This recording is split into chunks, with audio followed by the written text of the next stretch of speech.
Oi, eu sou Lens. Eu falo publicamente sobre videogames desde 2020, quando eu participava de um podcast chamado Pixel. E hoje, em 2026, eu resolvi começar um canal no YouTube. Bem, eu não me arrependo do meu trabalho na Pixel nem nada, mas também não me orgulho, até porque eu era adolescente de 15 anos, falando sobre videogame na pandemia, então eu não era muito inteligente. Fiquei um bom tempo sem fazer nada relacionado a videogames. Aí em 2023 eu entrei para a faculdade de jogos na PUC e comecei a escrever textos para um site chamado Recanto do Dragão. Em 2024 fiz 2 vídeos pro falecido Game Design Hub. E eu gosto muito de ambos os vídeos, eu acho que eu consegui pegar um alcance legal, considerando que os dois jogos pouco conhecidos e também consegui falar deles de uma visão diferente. No The Gun Valkyrie eu investigo mais a poética do jogo e como ela refletiu a minha experiência, enquanto em Hexen eu falo mais sobre a fantasia do jogo construída através do game design. Eu fiquei muito feliz com esse vídeo de Hexen em específico, porque eu tinha uma primeira versão do roteiro, que eu tinha achado uma bosta.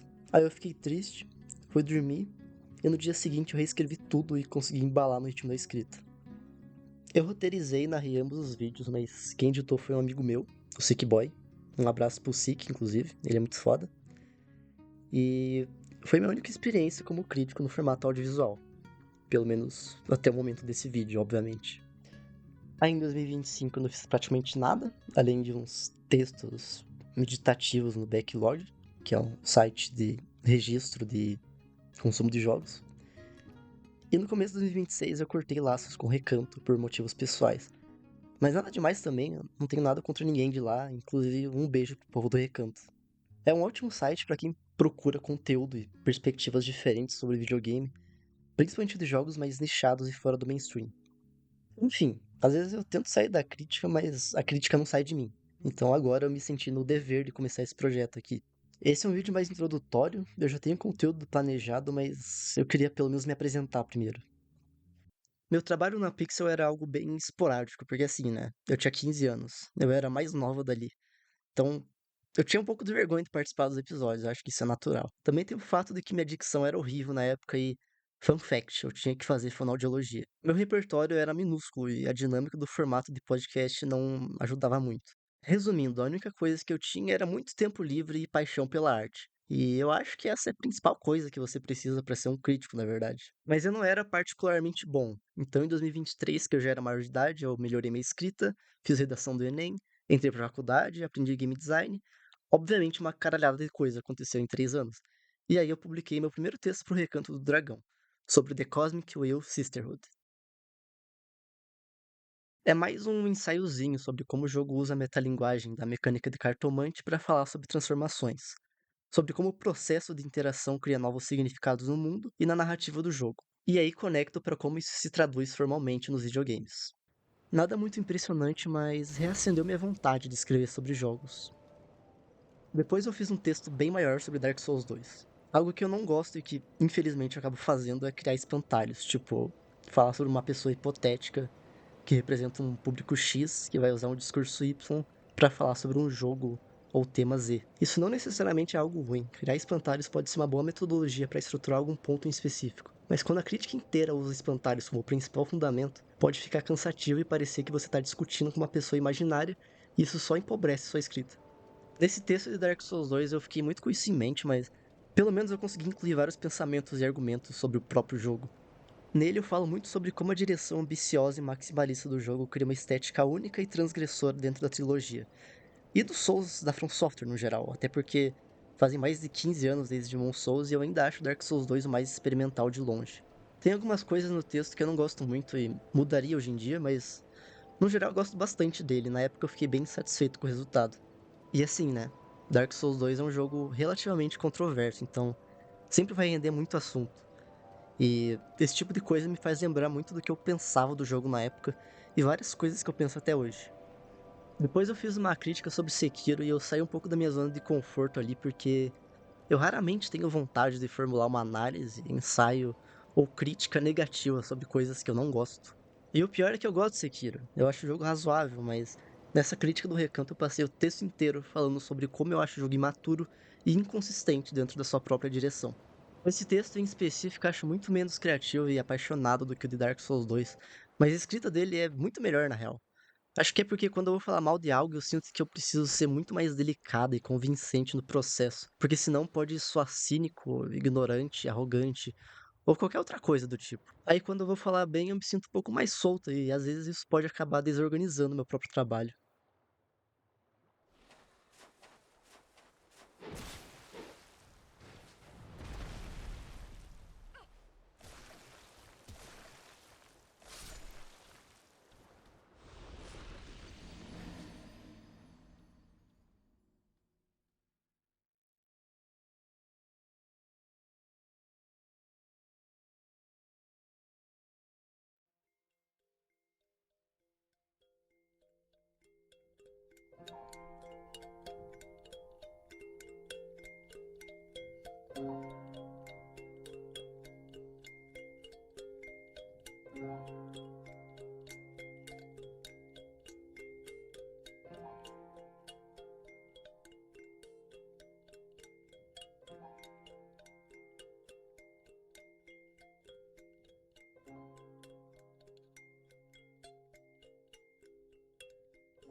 E meu último texto para o site, que já faz mais de um ano, foi o de Swing. Enquanto o de Dark Souls 2 era mais idealista, falando muito sobre sensações e estética, o de Sekiro é mais analítico e com fundamentos fortes sobre game design, que é meu campo de estudo principal. Agora, o de Swing é o meu melhor trabalho até hoje porque eu sinto que expressa absolutamente todas as qualidades da minha escrita. No The Dark Souls 2 eu também falo sobre game design e no de Sekiro eu também falo sobre estética. Até porque, na real, eu não costumo separar as duas coisas. E, sinceramente, acho que qualquer crítico ou game designer minimamente responsável não deveria fazer isso de qualquer maneira. Mas Biswing é um caso bem específico. Eu fiz esse texto depois que eu voltei pro Brasil, porque eu tinha passado minhas férias em Londres para visitar minha mãe.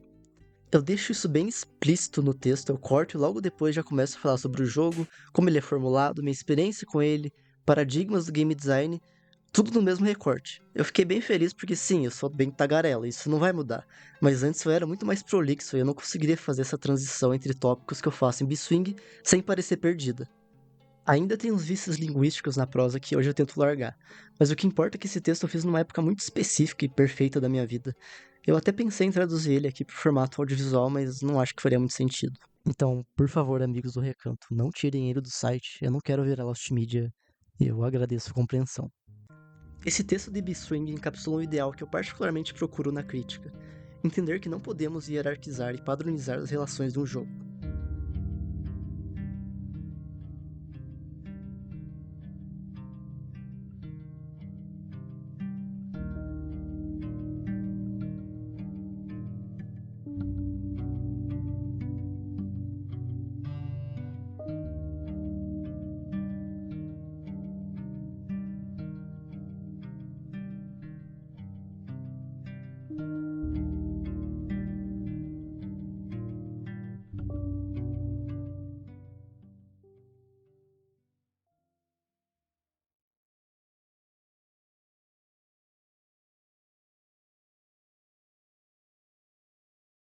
O que eu entendo e concordo é que é muito difícil achar um caminho ideal para construir uma crítica. Se é bom fazer por tópicos, se é bom fazer seguindo a cronologia do jogo, se é bom separar cada elemento entre diversas outras alternativas.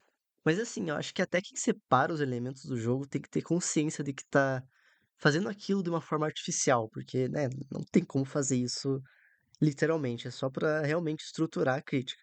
E eu sinceramente prefiro acreditar que não deveríamos enxergar essas relações como antagônicas ou dicotômicas. E eu tenho exemplos de tudo quanto é nicho de jogos e críticas que eu posso usar aqui nesse vídeo, além dos debates perdidos, repetitivos e esvaziados que a gente encontra nas redes sociais. Aqui vai para além do videogame, mas o Twitter tem uma interface extremamente imprópria para abordar qualquer discussão minimamente interessante, sem transformar numa disputa de ego. Mas que querendo ou não, ainda é o ninho de muitos discursos e sendo meio pessimista, eu não acho que isso vai mudar. Eu entendo que vários analistas, críticos, ensaístas, pesquisadores, antropologistas e estudiosos de videogame vão abordar seu trabalho dentro do seu próprio nicho e que é bastante contraprodutivo tentar agradar todo mundo ou abordar todos os assuntos possíveis. Na verdade, eu acho que é praticamente impossível fazer um vídeo sobre um jogo e falar de tudo que o jogo pode oferecer. Até porque a arte não existe sozinha e a instabilidade dela abre novos horizontes para quem se interessa. Então, sim, eu entendo criadores de conteúdo de jogos que buscam se aprofundar nas mecânicas e nas nuances da funcionalidade deles. Eu entendo quem apresenta uma teoria ou conceito e se aprofunda ao redor dela. Eu entendo os fãs de filosofia que fazem ensaios de mais 1 hora para analisar algum jogo de Yokotaro na ótica das ciências humanas. E também tem o Tim Rogers, que faz vídeos de 6 horas e passa metade do tempo falando sobre experiências da vida dele e a outra metade sobre o jogo. O que eu não entendo é abraçar dogmas ideais que vão contra a natureza dos estudos da arte e da estética para falar de videogame. Entender qual é o seu nicho e foco dentro da crítica é completamente normal e plausível, mas achar que aquilo resume as particularidades e as nuances de um videogame, pra mim é só burrice mesmo. Uma vez me disseram que limitar um jogo à sua forma mais eficiente de jogar é a maneira mais consistente de avaliar e analisar jogos, e isso me baqueou um pouco. Eu admiro a coragem do indivíduo de gerar esse pensamento e proferir essas palavras, mas agradeço todos os dias por não pensar desse jeito. De novo, eu não quero criar espantalhos e eu não quero fazer com que esse vídeo seja sobre odiar pessoas aleatórias. E eu não acho que esse pensamento é muito comum, pelo menos. Mas eu sinto que uma grande porção de quem joga e cultua videogame compartilha de valores parecidos. Talvez eu esteja me enganando pela ideia de semente aberta, mas meu objetivo como crítica é me afastar do que é entendido como game design utilitarista.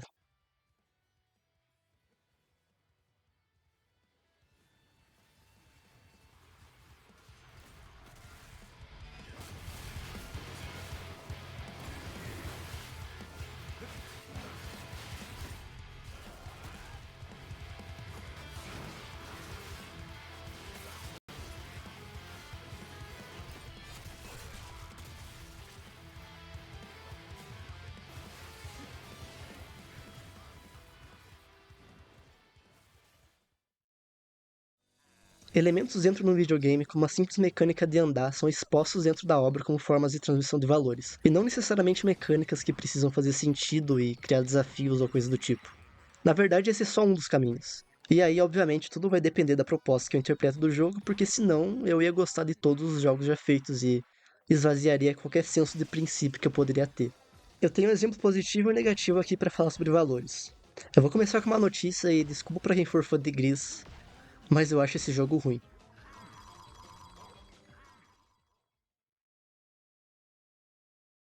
Pra mim, Gris é sobre embelezamento da perda. Eu até admiro ele se inspirar em Journey e construir uma narrativa relativamente engajante sem nenhum tipo de texto, mas videogame tem uma neura meio absurda em transformar qualquer história de superação em jornada do herói, e Gris não foge disso. É um dos exemplos de muita gente que tenta prestigiar videogame como uma forma de arte. E sim, Gris é de fato um jogo e jogos são de fato arte. Mas Gris é uma arte ruim. E acontece, né? Visualmente falando, não acho o jogo horrível, mas eu detesto a ideia das fases ganharem cores e vigor conforme a progressão para representar as 5 fases do luto. Não é assim que eu enxergo o luto, e a composição visual inteira é baseada em formas simples e simétricas, numa pintura minimalista da aquarela, e parece que todo enquadramento foi pensado para impressionar o jogador, mais do que de fato falar sobre a perda.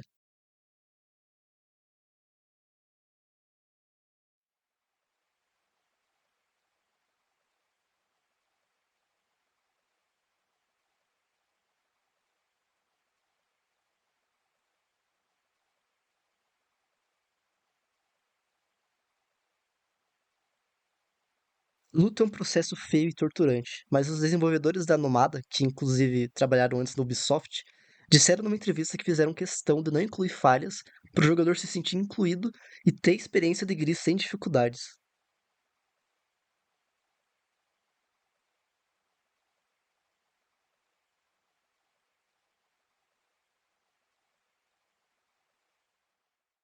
Por um lado, eu sou muito a favor de jogos sem estado de falha. Eu tenho alguns Adventures e Walking Simulators nos jogos favoritos, e eu nunca vou problematizar essa decisão. O que eu problematizo é tomar esse tipo de decisão justamente num jogo que, na teoria, era pra ser sobre luto e sentimentos ruins. E em nenhum momento de Gris eu sentia o que a narrativa estava supostamente querendo representar. Só tédio, porque os puzzles e o platforming são um saco. E aí eu vou ler os pensamentos dos devs, e eles abertamente dizem que não queriam que o jogador falhasse para acessibilizar a experiência. E eu também sou completamente a favor da acessibilidade. Inclusive, Celeste, por mais que eu não seja muito fã, pelo menos assume a responsabilidade de fazer um jogo sobre superação ser difícil e ainda por cima inclui opções de acessibilidade nas configurações. Então, não existe nenhuma justificativa para Gris ser desse jeito. É só uma pura covardia e vontade de ganhar dinheiro. A conclusão que eu tiro é que Gris é uma grande mercantilização do sofrimento. Tem algumas ideias boas e eu acho o final legalzinho, mas além do jogo ser visualmente um comercial do perfume para falar sobre luto, é mecanicamente preguiçoso e tá mais preocupado em vender uma mensagem do que de fato construir ela de uma forma interessante. Gris como representação do luto deixa implícito que qualquer um pode superar a perda com esforço e energia o suficiente, e também lineariza esse processo da forma mais brega e industrial possível, como se escalar até o céu fosse o equivalente a aceitar a morte da própria mãe. Enfim, eu acho que me empolguei um pouco. E tá tudo bem se você gosta de Gris ou acha o jogo uma obra-prima ou qualquer coisa. Mas esse é um exemplo de como estética e game design não são elementos opostos, porque tudo que me incomoda em Gris reflete justamente em como essas duas coisas trabalham juntas.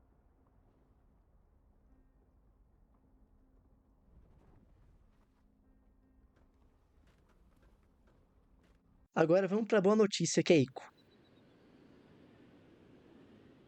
Ico é um dos meus jogos favoritos com um carinho absurdamente grande. E ele trabalha através do game design para expressar sensações e contar uma história de formas bem atípicas para a época que o jogo lançou. Não é coincidência que tem um monte de desenvolvedor famoso dizendo que ama Ico, ou que o Ueda é seu diretor favorito, ou que tal jogo foi inspirado em Ico. E nisso a gente tem The Last of Us, Journey, Demon Souls, Nier e incontáveis outros jogos.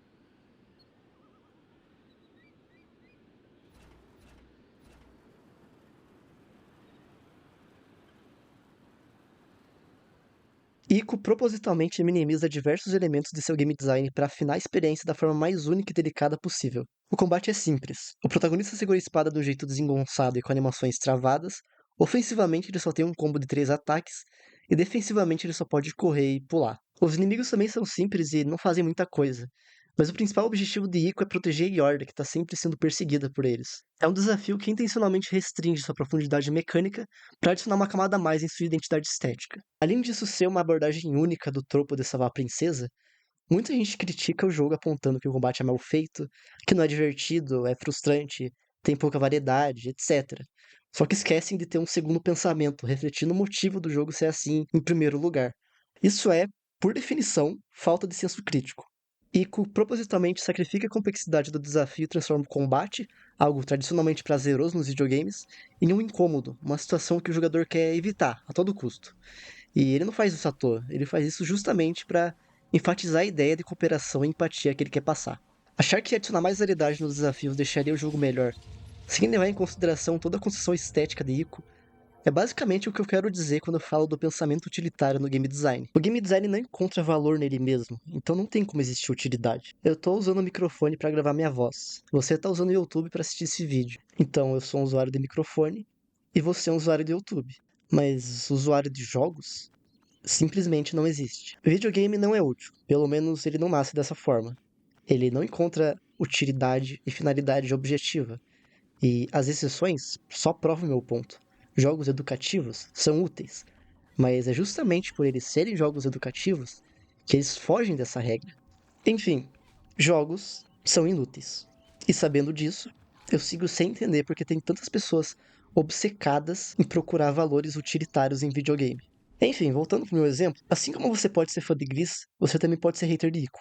Mas sendo bem sincero, eu nunca vi uma crítica sensível sobre o jogo na minha vida. Em Gris, que eu dei de exemplo negativo, eu argumentei sobre as mecânicas serem pouco expressivas e o porquê disso me incomodar. Talvez eu esteja preso numa bolha, mas sinceramente, todas as críticas negativas que eu vejo de Ico são fundamentadas no desejo imaturo e improdutivo de se divertir com videogame.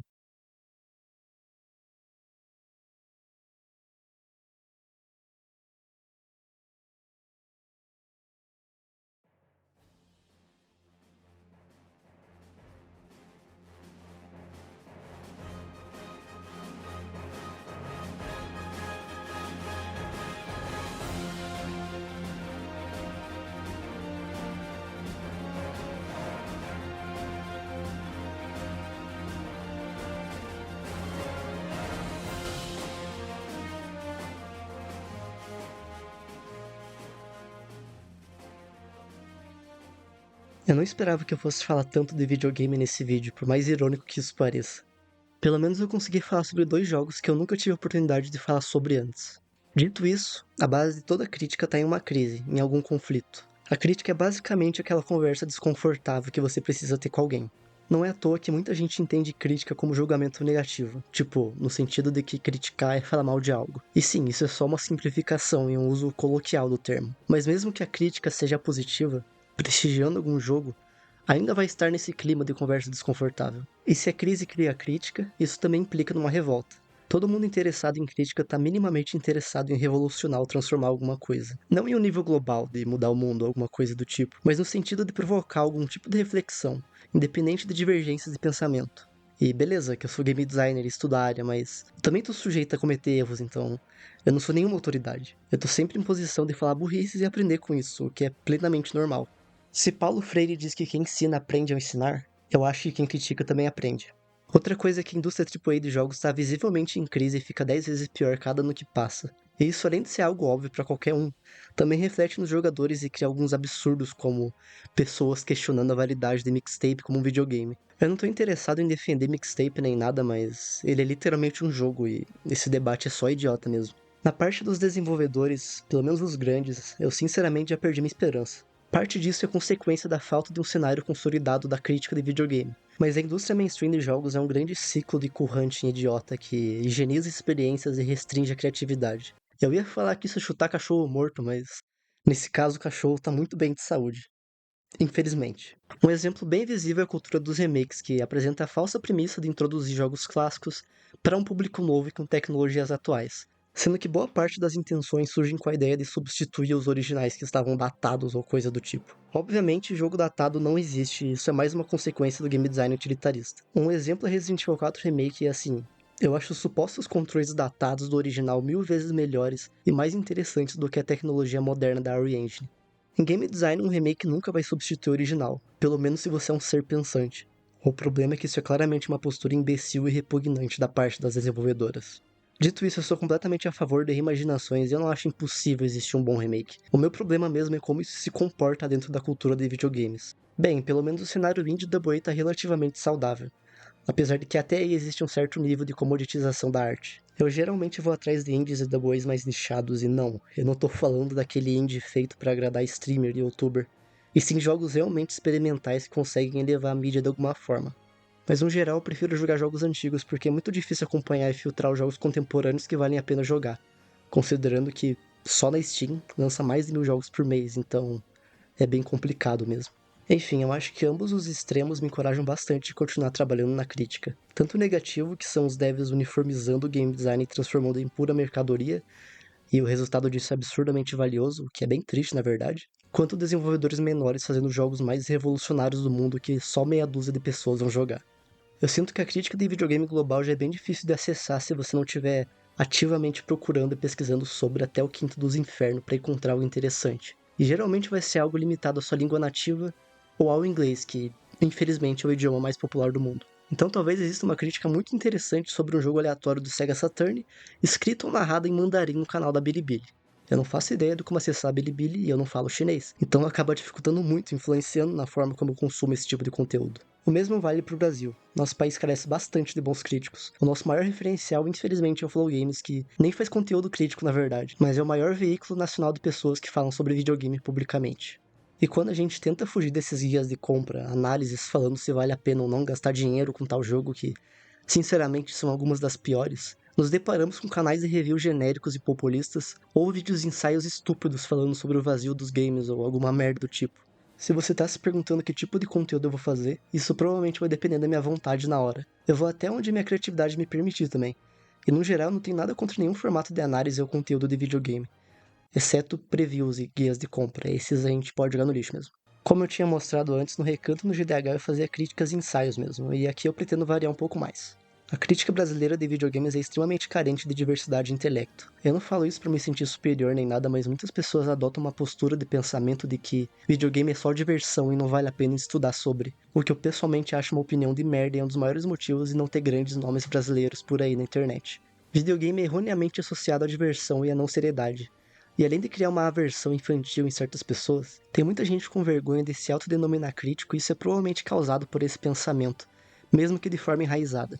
E mesmo com controvérsias, outras artes como o cinema e a música são tratadas com mais respeito. Se você fala que estuda música, a pessoa talvez te enxergue como intelectual. Se você fala que estuda videogame, a pessoa fala: Ah, que legal. Aposto que meu sobrinho de 14 anos vai adorar seu jogo. E não me leve a mal, tá tudo bem criança jogar videogame. Tá tudo bem se divertir com videogame. Eu adoro me divertir. Isso é normal. Só que a partir do momento que você define isso como o cerne de um videogame e usa como justificativa pra não levar-te a sério, eu já enxergo como um problema. Tipo assim, se você tem videogame como hobby e não vê motivos pra estudar sobre, tudo bem. Mas saiba que enquanto você estiver expressando opiniões publicamente, entenda que você está sujeito a receber críticas. Então, se gabar de não entender sobre videogames e não se esforçar para mudar isso, é um tipo de posicionamento feio demais, na moral mesmo. E assim, a crítica de cinema e de música também tem seus problemas, mas de verdade, eu acho que eles estão num patamar absurdamente superior à crítica de videogames. E eu confio mais na Pitchfork falando sobre música do que na IGN falando sobre jogos. É triste, mas essa é a cruel realidade de uma mídia que já nasce globalizada e já nasce no capitalismo tardio.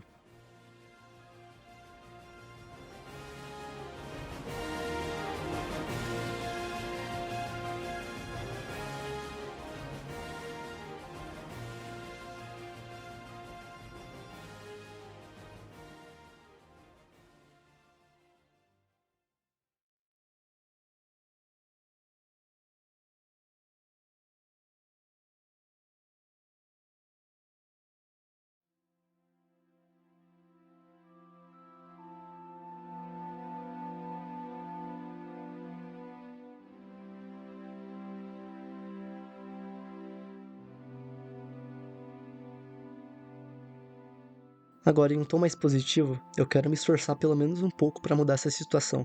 Eu não acho que eu vou conseguir revolucionar nem nada, mas eu me divirto muito falando sobre videogames, então eu só vejo benefícios em começar esse projeto.